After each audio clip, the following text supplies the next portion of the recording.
Perkenalkan, kami dari HG5 MPKTA kelas 18 FPIPA UI 2020. Kami di sini akan berdebat tentang tema bantuan sosial, apakah alternatif dalam perbaikan ekonomi pada saat pandemi COVID-19.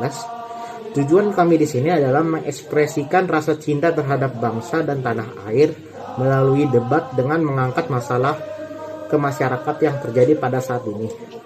Lalu yang kedua adalah mengedukasi masyarakat mengenai potensi, manfaat, dan dampak dari bantuan sosial pada masyarakat. Nah, singkat kegiatan, kami di sini akan melakukan sistem modifikasi dari ASEAN Parliamentary System, sehingga waktu tidak melebihkan sekitar 20 menit, dan mosi ini adalah Dewan ini akan memberikan bantuan sosial kepada seluruh masyarakat Indonesia di tengah COVID-19. Debat ini dibagi menjadi dua tim, yaitu tim pro dan tim kontra. Untuk perkenalan dan juga tugasnya, saya akan menyebutkannya. Saya sendiri adalah Christopher dan sebagai moderator.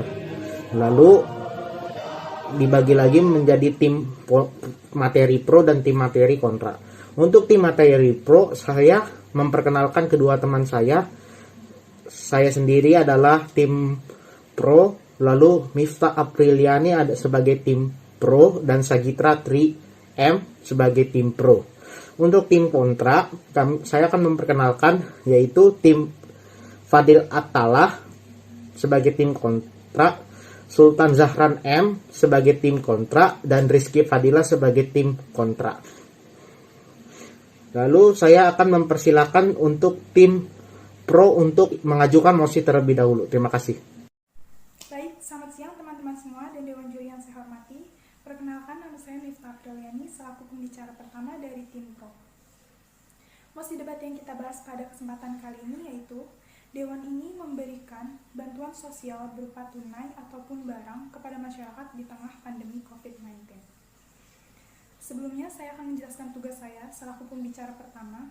Yang pertama, saya akan memaparkan definisi dari kata kunci mosi pada kali ini, yaitu bantuan sosial. Yang kedua, teknis dari bantuan sosial itu sendiri. Dan yang ketiga, saya akan memaparkan argumen pembuka dari tim pro.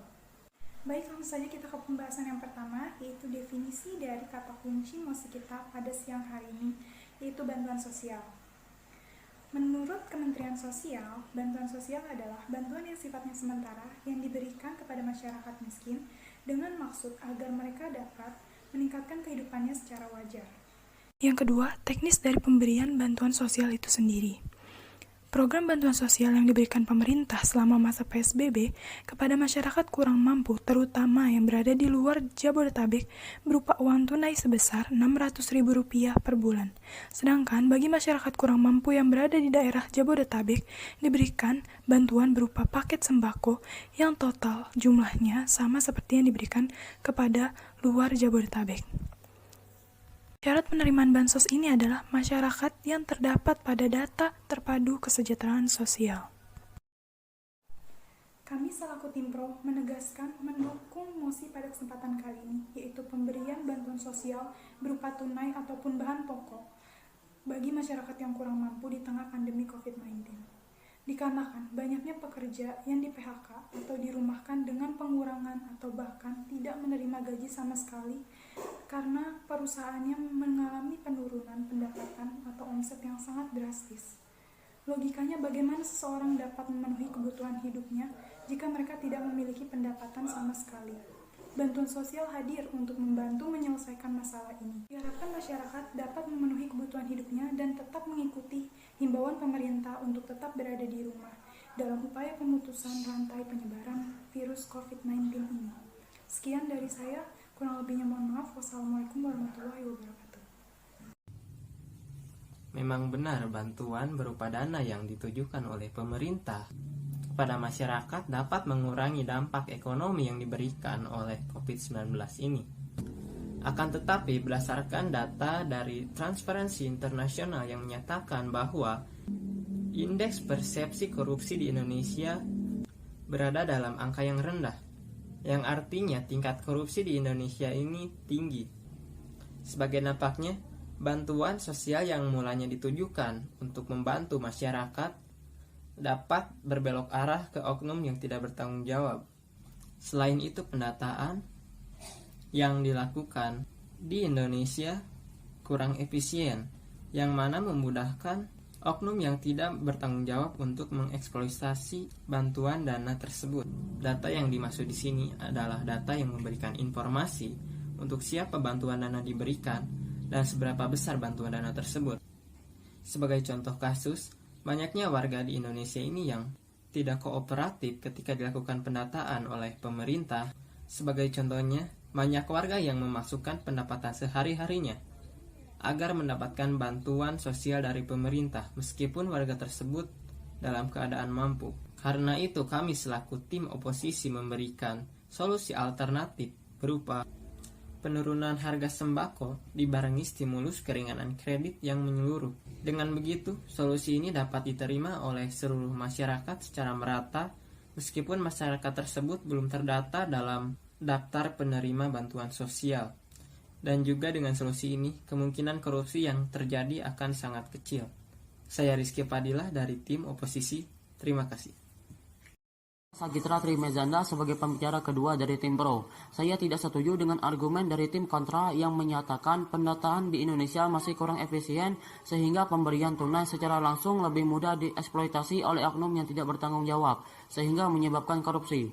Jadi berdasarkan pasal 61 Perpu nomor 23 tahun 1959 tentang keadaan darurat militer menyatakan, jika untuk daerah yang dinyatakan dalam keadaan darurat, maka yang akan melakukan pengambilan keputusan dan mekanisme pengaturan adalah dari pusat. Tingginya angka korupsi terjadi akibat desentralisasi dari pusat ke daerah yang mengakibatkan banyaknya bantuan yang tidak tepat sasaran. Namun ketika disekresi atau keputusan dilakukan oleh pusat, maka kemungkinan angka korupsi akan dapat diminimalisir. Mekanisme pemberian bantuan sosial pun seharusnya diberikan kepada semua pihak, tidak hanya masyarakat miskin saja. Dan saya ingin menambahkan argumen bahwa bansos ini sebagai persiapan melawan tragedi resesi ekonomi.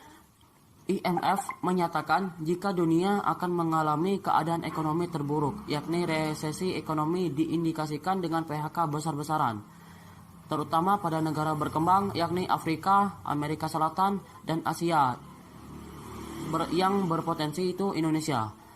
Selain itu pula akan berpotensi mengancam bidang pariwisata dan pula UMKM yang mana merupakan salah satu visi utama Indonesia untuk dapat mengembangkan UMKM secara maksimal. Dilihat pada RUU Omnibus Law yang memberi proteksi dan reformasi pada UMKM secara progresif. Pada kondisi seperti ini, tanpa adanya bantuan sosial, maka individu-individu berpotensi untuk sulit menghidupkan kecukupan kebutuhan. Bantuan sosial menjadi salah satu cara agar masyarakat dapat bertahan selama krisis ekonomi ini. Dan pula uang bantuan sosial itu dapat pula digunakan untuk mempertahankan UMKM. Solusi pihak oposisi tidak akan efektif karena tidak mampu melindungi pihak-pihak ekonomi lain seperti bidang pariwisata, UMKM atau sejenisnya. Ya, jadi memang benar sekali bahwa bantuan harus diberikan kepada seluruh lapisan masyarakat. Namun, jika kita pikirkan lagi, siapa sih masyarakat yang paling membutuhkan bantuan tersebut? Nah, itulah masyarakat miskin. Masyarakat miskin jauh lebih membutuhkan bantuan ini dibandingkan lapisan masyarakat yang lain. Ditambah, jika semakin banyak uang yang diberikan kepada masyarakat dari berbagai golongan, maka akan semakin banyak pula kemudahan korupsi dan pemalsuan data. Sebagai contohnya, jika kita mengambil dan menjabarkan isi dari COVID-19 yang baru saja dibuat, kita dapat melihat bahwa pemerintah dapat menggunakan uang anggaran sebanyak apapun tanpa batasan jika digunakan untuk mengatasi pandemi COVID ini. Namun, penggunaan anggaran tanpa batasan ini bisa juga menjadi sebuah kesempatan bagi beberapa oknum untuk melakukan tindak pidana korupsi yang dapat mengambil dana yang seharusnya dapat menjadi bantuan bagi orang-orang yang tidak mampu. Dan memang benar, solusi alternatif dari kami tidak dapat menghilangkan korupsi. Namun, akan lebih sulit secara teknis pelaksanaan bagi oknum tidak bertanggung jawab untuk mengkorupsi sembako dibandingkan korupsi uang. Hal inilah yang menjadi argumen kedua kami. Saat seseorang mengkorupsi sembako, mereka harus menyimpan dan menjual sembako tersebut. untuk mendapatkan keuntungan, sehingga mengkorupsi sembako hampir tidak mungkin dan dapat lebih mudah dilacak untuk diberikan tindakan.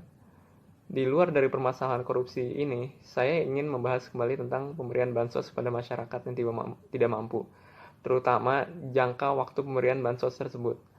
Pemberian bansos tidak boleh hanya berjangka pendek, karena pemberian bansos berjangka pendek hanyalah seperti solusi sementara. Bagaimana dengan orang-orang yang di PHK dan tidak mampu yang belum memiliki pekerjaan dapat memenuhi kebutuhan mereka ketika jangka waktu pemberian sembako sudah habis? Dalam hal ini, solusi terbaik saat ini adalah pemberian sembako terhadap orang yang tidak mampu dengan jangka waktu yang diperpanjang sampai pandemi COVID-19 berhenti dan sampai rakyat kurang mampu dapat memperbaiki perekonomian mereka. Ya, terima kasih. Perkenalkan, nama saya Christopher. Saya di sini akan membantah dari tim oposisi. Bantuan sosial memanglah perlu untuk masyarakat miskin, tetapi tidak hanya masyarakat miskin saja yang terkena efek pandemi COVID-19 ini. Seperti yang telah dijelaskan sebelumnya, bahwa pihak masyarakat seperti UMKM dan bisnis-bisnis yang berada di luar, juga buruh-buruh yang terkena efek pandemi ini perlu diberi bantuan sosial. Bantuan sosial seperti apa? Seperti uang misalnya. Uang ini akan dikendalikan oleh pihak pusat, sehingga tidak ada efek korupsi atau rencana untuk ingin melakukan korupsi secara besar-besaran karena pandemi ini. Juga mereka akan diawasi oleh KPK sehingga keuangan akan berjalan semakin lancar. Juga untuk meminimalisasi penjualan, maksudnya di sini adalah meminimalisasi penjualan yaitu karena misalnya seperti telah diberikan barang oleh pemerintah kepada masyarakat, namun masyarakat tersebut menjualnya kembali untuk mendapatkan keuntungan. Nah, untuk mengatasi hal ini perlu diadakan sebuah pendataan dari pemerintah kepada masyarakat agar mereka dapat mendapat barangnya sesuai yang ditargetkan dan juga dapat memenuhi kebutuhannya tanpa ada kelicikan atau penjualan kembali. Untuk pemberian bantuan sosial ini memanglah harus berkelanjutan, tetapi perlu didasari pula dengan kemampuan dalam menghasilkan uang, terutama dalam bisnis UMKM ini, yang dapat menghasilkan uang melalui berjualan secara daring sehingga siklus ekonomi tetap lancar dan bantuan sosial selalu diberikan.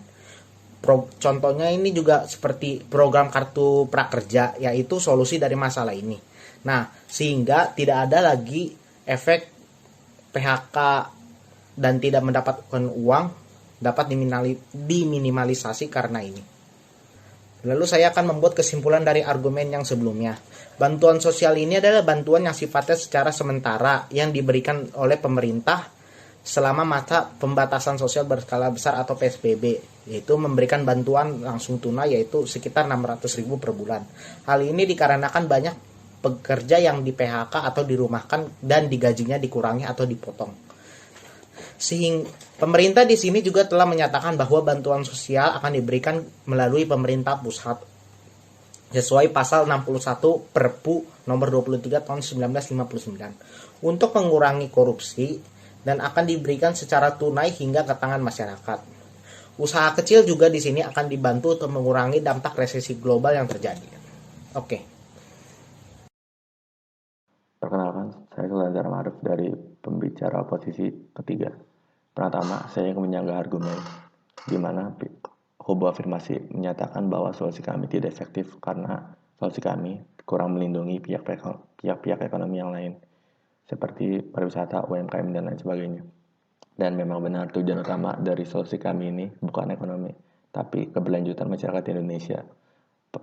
Sektor-sektor ekonomi seperti pariwisata, UMKM, dan lain sebagainya dapat diselesaikan setelah pandemi ini berakhir. Namun, nyawa manusia tidak tergantikan. Maka dari itu, menurut kami, pemerintah seharusnya sekarang berfokus terhadap keberlanjutan rakyat-rakyat Indonesia yang saat ini banyak yang memiliki kesulitan untuk memenuhi kebutuhan pokok hari-hariannya. Salah satunya adalah makanan yang dapat diselesaikan dengan sembako. Dan memang benar kalau bansos tunai ini dapat juga menyelesaikan masalah ini. Namun seperti argumen-argumen kita sebelumnya, telah dijelaskan, bansos tunai ini kurang efektif dibandingkan bansos sembako dalam menyelesaikan permasalahan ini. Dan juga untuk argumen dari afirmasi, di mana korupsi dapat diminimalisir dengan mensentralisasi keputusan di tangan pemerintah pusat, kurang memiliki dasar bukti. Bahkan banyak bukti yang menyatakan sebaliknya. Contohnya pada kasus IKTP, ini memiliki salah satu pelakunya mantan ketua partai Golkar, yaitu Setia Novanto. Dan ini dia merupakan bagian dari pemerintah pusat, dan juga proyek Hambalang yang menyeret Anas Urbaningrum, ketua umum Partai Demokrat yang juga merupakan bagian dari pemerintah pusat. Maka dari itu, kubu kami menyimpulkan bahwa kita sebagai negara seharusnya fokus terhadap keselamatan dan berusaha untuk menyelamatkan sebanyak mungkin rakyat Indonesia. Revitalisasi ekonomi di sektor pariwisata, UMKM, dan lain-lain dapat dilaksanakan setelah pandemi ini usai. Dan kami yakin bansos dalam bentuk sembako adalah cara paling efektif dalam menyelamatkan rakyat Indonesia. Sekian dan terima kasih. Karena tim oposisi telah menyampaikan kesimpulan debat ya, maka saya akan menutup kegiatan debat pada video ini. Untuk kesimpulannya ini adalah diperlukan adanya kewenangan antara pemerintah pusat dan pihak-pihak lain dalam mengatur bantuan sosial yang diberikan selama pandemi COVID-19 ini. Demikian yang dapat saya dan rekan-rekan kami sampaikan, kurang lebihnya mohon maaf. Terima kasih.